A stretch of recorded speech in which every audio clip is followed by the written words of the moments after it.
Olá, queridos amigos do canal Rosângela, serva do Senhor. Que alegria estarmos aqui mais uma vez para compartilhar um pouco da palavra do Deus eterno. Nesses dias é muito necessário que nós possamos compreender a palavra de Deus, compreender todos os estudos proféticos contidos na palavra de Deus, bem como no espírito de profecia. É muito gratificante saber que Deus nos ama a tal ponto de deixar tudo realmente esclarecido, tudo escrito para o nosso conhecimento e para o nosso crescimento na graça e no conhecimento do Senhor e Salvador Jesus Cristo. Eu louvo a Deus, meus queridos amigos do canal Rosângela, serva do Senhor, porque vocês têm compartilhado esses vídeos, porque vocês têm enviado para os seus amigos, e mais uma vez eu repito, essa é uma reflexão para que as pessoas possam realmente compreender a hora em que nós estamos vivendo. Por isso eu peço mais uma vez para que você possa se inscrever em nosso canal, que você possa deixar o seu joinha, o seu like e que você também possa continuar compartilhando. É uma pregação que você está enviando para alguém. E aí somente Deus, o Espírito Santo do Senhor, que tem essa obra magnífica de convencer do pecado, da justiça e do juízo, é que pode então fazer essa obra. E quem sabe no céu, quando chegarmos lá, muitas pessoas estarão lá, por intermédio que você realmente compartilhou esse vídeo com alguém e que você realmente está orando para que Jesus volte muito brevemente. O vídeo anterior eu falei, acerca daquele relógio climático que foi colocado lá em Nova York. Um relógio climático que dois artistas colocaram uma contagem regressiva de 7.000 anos no dia que foi colocado em setembro, 7.000 anos e 102 dias para que realmente acontecesse uma tomada de consciência geral para salvar o planeta. A repercussão daquele relógio climático tem sido grandiosa no mundo e muitos estão chamando do relógio do Apocalipse e outros chamando de relógio do juízo final. Que interessante, queridos, as pedras estão clamando. Será que nós não estamos compreendendo que Jesus disse, eu posso suscitar pedras para pregar o Evangelho? E aí nós vemos que ao repercutir em vários canais do YouTube a questão daquele relógio climático, nós percebemos que Deus usa, queridos, não apenas aqueles que estão em suas fileiras.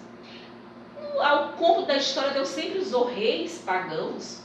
Deus sempre usou pessoas outras para que realmente o quê? Para que mostrasse, para que trouxesse a evidência de que o cumprimento profético se avizinhava.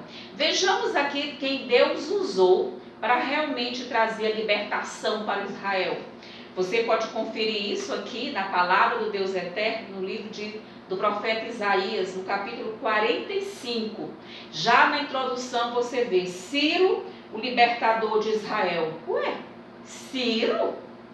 Ciro não era da linhagem, Ciro não era alguém que se esperasse que fosse um libertador, que fosse alguém que trouxesse uma mensagem de paz e esperança. Mas Deus, meus queridos, vai realmente nesse momento usar muitas outras pessoas que não são do nosso aprisco propriamente dito, mas que vão realmente ser levantados por Deus para também despertar o mundo para o momento em que estamos vivendo.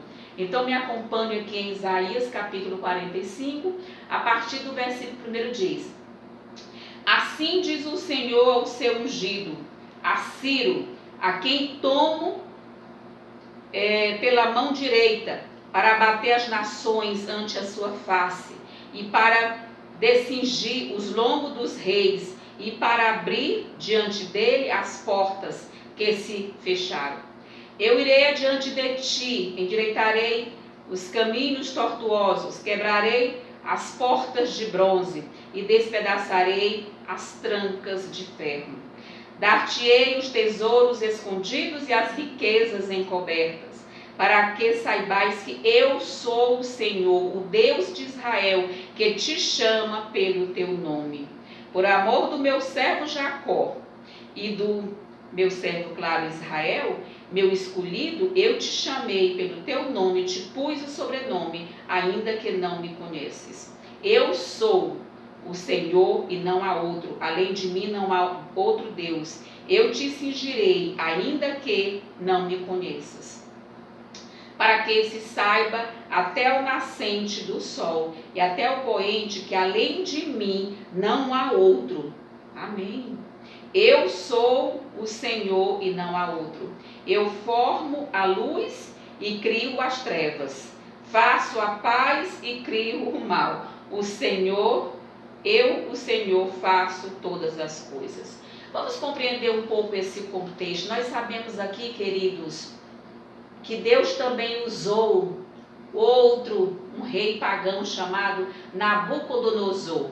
Em Daniel capítulo 2, nós podemos conferir, Deus deu um sonho a Nabucodonosor. E aquele sonho que inquietou aquele rei pagão, nós podemos conferir aqui em Daniel capítulo 2, você pode acompanhar, para a gente poder entender quem é Ciro também nesse contexto. Aqui diz, Daniel capítulo 2 diz o seguinte: no segundo ano do reinado de Nabucodonosor, teve este um sonho, e o seu espírito se perturbou e passou-se-lhe o sono. Então o rei mandou chamar os magos, os encantadores, os feiticeiros e os caldeus, para que declarassem ao rei o que ele tinha sonhado. Naquele sonho, queridos, propositadamente Deus permitiu que Nabucodonosor esquecesse do sonho. Deus deu a um rei pagão o sonho que mostrou, o sonho que relatou toda a história desse planeta, desde o Império de Babilônia até os nossos dias. Que os nossos dias nós estamos realmente finalizando aquela estátua. O que ele sonhou? Ele sonhou, você pode depois conferir aqui, com muito cuidado. Você pode, aqui, Daniel capítulo 2, você pode conferir realmente o que ele sonhou. Ele sonhou que ele viu uma estátua cuja cabeça era de ouro, o peito ele viu de prata, ele viu aqui os quadris, não é? De bronze, e ele viu então as pernas de ferro e os pés ali, os dedos, barro e ferro. E então, ninguém sabia interpretar aquele sonho, mas havia um sábio em Babilônia, ungido por Deus, chamado profeta Daniel. E aí vem a grande questão, queridos. Deus também vai usar você nesse momento. Vai usar a minha pessoa. Deus está dando sonhos maravilhosos para pessoas adventistas do sétimo dia e outras pessoas de outras denominações religiosas. Deus está movimentando todo o céu e a terra para falar do momento em que nós estamos vivendo. Deus está dando sonhos a pessoas para que as pessoas possam contar esses sonhos. Mas aí vem a grande questão. Muitos não estão acreditando nos sonhos das pessoas que estão relatando esses sonhos. E aqui, quando o rei disse, eu esqueci o meu sonho, eu quero que alguém me conte o que eu sonhei, era algo praticamente impossível. Mas ali no reinado de Deus tinha um homem cujo coração Deus conhecia, um homem cujos propósitos Deus conhecia. E Deus então permitiu que Daniel pedisse um tempo ao rei. E então Daniel foi orar e pediu, Senhor, me revela. E quando Daniel voltou para falar com o rei Nabucodonosor, ele disse, olha rei, isso que o Senhor quer, nenhum mortal é capaz, mas há um Deus no céu que revela a história. E esse Deus então é quem vai revelar, e ele já me revelou. Então Daniel ali realmente conta esse sonho. Que sonho maravilhoso, né, queridos?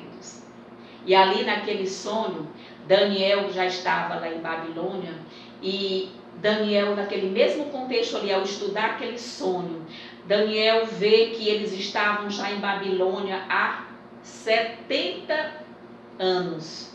E havia uma promessa lá no profeta Jeremias, que o tempo de escravidão dos israelitas seria em 70 anos em Babilônia. E então Daniel, naquele sonho, um rei pagão sonha aqui, e Deus usa então um grande líder militar chamado Ciro, para que ele então vá cumprir essa profecia de libertar realmente Israel do jugo de Babilônia. E ele pensava, Nabucodonosor, que o seu reinado ele era inexpugnável, que ele era inatingível. E Deus então usa esse Ciro, sim, Deus usa então esse Ciro e seu exército para o quê? Para secar o rio Eufrates, que passava por baixo de Babilônia. Olha que coisa interessante. E ali eles passaram por baixo dos muros. Babilônia era uma grande maravilha. Babilônia, queridos, parecia realmente inatingível, inexpugnável. Mas naquele momento, queridos, aquela grande Babilônia, quando eles passaram por baixo do rio, aquelas grandes muralhas, ali rapidamente Ciro pôde vencer aquele exército babilônico que era considerado um exército inatingível. Queridos, assim como Deus usou pessoas no passado que não tinham espectro cristão, assim como Deus deu sonhos a Nabucodonosor, Deus usou Ciro, Deus tem usado outros reis, usou Artaxerxes no passado. Deus tem trabalhado nessa questão. E nós precisamos compreender que é nossa obrigação, nossa missão, estarmos de olho nesse movimento político, religioso, social, que nos envolve, queridos. Não é que você está tirando os olhos da Bíblia, não, queridos. Você está com os olhos na Bíblia e está também acompanhando a história ao redor, os movimentos das autoridades seculares hoje, os movimentos das autoridades religiosas hoje. Eles mostram que Deus está usando essas pessoas para o cumprimento de suas profecias, de suas palavras, de suas promessas. Esse relógio colocado lá em Nova York, por 2 artistas plásticos, Deus pode utilizar esses artistas de maneira que aqueles 7 anos ali, para uma contagem regressiva, claro que nós sabemos que Deus não vai precisar que alguém coloque a data da sua vinda, claro, jamais. Mas ali, queridos, há um chamamento mundial e isso despertou as pessoas. Vejamos aqui, queridos, também no contexto da rainha Esther. Aqui também, você compreender aqui, no contexto da rainha Esther, você vai ver Esther, capítulo 3, aqui vai acontecer algo interessante. Você vai ver aqui que o rei decreta a morte dos judeus. Sempre, queridos, quem vai realmente assumir essa liderança, quem vai assumir essas questões de perseguir o povo de Deus, são as autoridades seculares. São reis, rainhas, presidentes, governadores, ministros, líderes religiosos, ou seja, eclesiásticos, né, de sistemas grandiosos da terra. Então, queridos, aqui você vai ver, né, chamaram, pois, os secretários do rei no dia 13 do 1º mês, e segundo ordenou Amã, tudo, né, se escreveu aos sátrapas do rei e aos governadores de todas as províncias e aos príncipes de cada povo, a cada província, no seu próprio modo de escrever. E ali enviaram as cartas por intermédio dos correios, né, queridos? E que eram essas cartas? O que essas cartas diziam, né, queridos? Que todos os judeus deveriam ser exterminados. Essa era a grande promessa daquele momento. Era exterminar com os judeus. Mas aí nós vimos o quê? Que entra a rainha Esther, entra o seu tio, né, Mordecai, que diz, vai correndo, dizer, olha, você precisa tomar conhecimento. Então aqui Deus usou um líder político não cristão, e aqui a rainha Esther, que está nesse contexto aqui, né, queridos? E então ela vai dizer algo aqui interessante. Então lhe disse Mordecai, né? Para quê? Não imaginas que, por estares na casa do rei, só tu escaparás entre todos os judeus. Porque se de todo te calares, agora, de outra parte levantará para os judeus socorro e livramento, mas tu e a tua casa de teu pai perecereis. E quem sabe se para conjuntura como esta é que foste elevada a rainha? Querido, quem sabe? Ali, quem sabe se nesse momento Deus não vai levantar você para que você realmente possa ser uma atalaia de Deus, ser um porta-voz de Deus, ser uma trombeta que está tocando o alarme diante da situação calamitosa em que o mundo se encontra. Deus vai usar pessoas de fora, Ele já está usando pessoas de fora. O comportamento do governo americano mostra o cumprimento profético de Apocalipse capítulo 13, quando você vê as duas bestas, a besta que emerge do mar e a besta que emerge da terra, se coadunando, dando as mãos para um propósito final, ou seja, para um propósito de perseguir o povo de Deus, pisar a lei de Deus, aniquilar os mandamentos de Deus, sobretudo a guarda do Santo Sábado. E o Santo Sábado, nesse momento, queridos, sempre foi o selo do Deus vivo. Sempre o sábado foi o sinal entre Deus e o seu povo de relacionamento, de autoridade, de identidade. E nós vemos esses dois governos, essas duas bestas, se comportando, arregimentando todo mundo para a batalha final do Armagedon. E Deus está usando outros governadores, outras lideranças civis, políticas, religiosas, sociais, para realmente mostrar essas questões. Não esqueça que Mateus 24, você pode se reportar a Mateus 24 mais uma vez, ali Jesus falou de sinais o quê? Sinais políticos, sinais religiosos, sinais sociais, sinais do tempo, não é, queridos? Você pode recapitular um pouco aqui Mateus 24. Então, para que nós possamos acompanhar o cumprimento da profecia, nós somos exigidos, querida, a estar acompanhando cada detalhe dessas esferas que nós estamos aqui tratando. Vejamos aqui, queridos, Mateus 24, quando Jesus começa a exortar, falando, não é? Naquele momento ele vai dizer, no Monte das Oliveiras, achava-se Jesus assentado, quando se aproximaram dele, os discípulos em particular, não é? Eles perguntaram duas coisas: dize-nos quando o templo vai ser derrubado, não vai ficar pedra sobre pedra, e diz-nos quando o que acontecerá no final dos séculos, o fim do mundo, que nós estamos próximos do fim do mundo. E Jesus então começa a responder, ele diz aqui em Mateus 24, no capítulo 4, versículo 4, ele diz, e ele lhes respondeu, vede que ninguém vos engane, porque virão muitos em meu nome, dizendo eu sou o Cristo. Aqui é um sinal no mundo religioso. Hoje no mundo, queridos, em outubro de 2020, tem no mundo mais de 1000 pessoas dizendo que é Jesus Cristo. E acredite se você quiser, essas pessoas têm seguidores aos milhões. Isso, querido. Será que nós, falando a verdade, estamos trazendo 1 milhão de pessoas aos pés de Jesus, aos pés da cruz? Porque hoje tem muitos falsos cristos, queridos, pregando e conduzindo as pessoas o quê? Para o seu engano.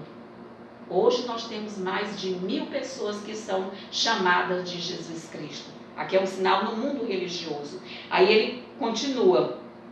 E certamente ouvireis falar de guerra e rumores de guerra. O que é guerras e rumores de guerra? Aqui já há um contexto o quê? Um contexto militar, um contexto político, um contexto social também pode ser compreendido aqui, não é? Então nós compreendemos tudo isso, não é? Mas não vos assusteis, porque se levantará nação contra nação, reino contra reino, e haverá fomes. Opa, fome é o quê? Fome é um sinal o quê? Social. Fomes, terremotos, já é um sinal o quê? Do mundo natural. Queridos, em vários lugares. Então sereis atribulados e vos matarão. Sereis odiados todas as nações. Queridos, aqui Deus, quando deu essa advertência, o nosso Salvador Jesus Cristo, ele simplesmente, queridos, ele estava tratando justamente disso, dessas questões todas, que nós temos que estar no mundo, estudando a Santa Palavra, estudando o Espírito de Profecia, mas também de olho nos desdobramentos da história do mundo. Como que as coisas estão acontecendo de maneiras rápidas, de maneiras assim, abruptamente as coisas, o mundo está mudando muito rapidamente. E aqui, no livro Eventos Finais, de Ellen White, ela também comenta algo interessante. Eu gostaria que você depois pudesse conferir. Eu estou lendo aqui Eventos Finais, eu estou lendo na página 195, que ela vai justamente dizer o seguinte: Deus não nos revelou o tempo em que a porta da graça seria fechada. As coisas reveladas aceitaremos para nós e nossos filhos, né? Mas nós não buscamos, porém, saber aquilo que não foi revelado. Tem-me chegado, ela diz algumas situações desse tempo, né? O Senhor mostrou-me claramente que a imagem da besta formar-se-á antes que termine a graça, pois isso nos será de grande prova, pois para o povo de Deus, pela qual será decidido seu destino eterno.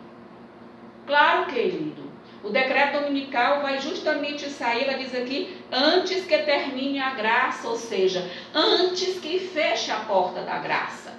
Agora, temos que compreender que esse tempo está se avizinhando, nós não teremos, sair o decreto dominical, você não tem muito tempo para se preparar, para estar com o povo, voltar para a igreja, se rebatizar, para realmente voltar aos pés de Jesus ou aceitar Jesus como seu Salvador pessoal. E ela vai dizer justamente aqui o seguinte, queridos: quando se corromper, né, as nações, Jesus certamente está o quê? Próximo de voltar. Queridos, nós não temos nenhuma dúvida. Jesus está muito, muito perto de voltar. Por isso, queridos, a nossa mensagem, a nossa reflexão nesse momento é que nós nos voltemos para Deus, que nós possamos permitir que Deus transforme cada dia a nossa vida, possamos voltar os nossos olhos para a profecia, para o cumprimento profético, para o estudo acurado das Santas Escrituras e do Espírito de profecia, para que Deus realmente possa transformar cada dia o nosso caráter. E que Deus realmente, queridos, Deus possa nos imbuir do seu Espírito Santo, que Deus possa nos capacitar para que nós possamos realmente, queridos, receber o selo do Deus vivo. Quando o decreto dominical for realmente implementado, promulgado, ele está às portas, nós sabemos disso, nós vamos receber o selo de Deus. Mas a notícia triste é que muitos que acham que vão estar com esse selo vão acompanhar o povo de Deus. E eles não receberão o selo e vão achar que receberam o selo. Queridos, é coisa séria que nós possamos realmente entregar a nossa vida nas mãos de Deus. Que Deus possa abençoar você e sua família. E todos possamos realmente estar alegres porque Jesus está voltando. Ora vem, Senhor Jesus. Amém.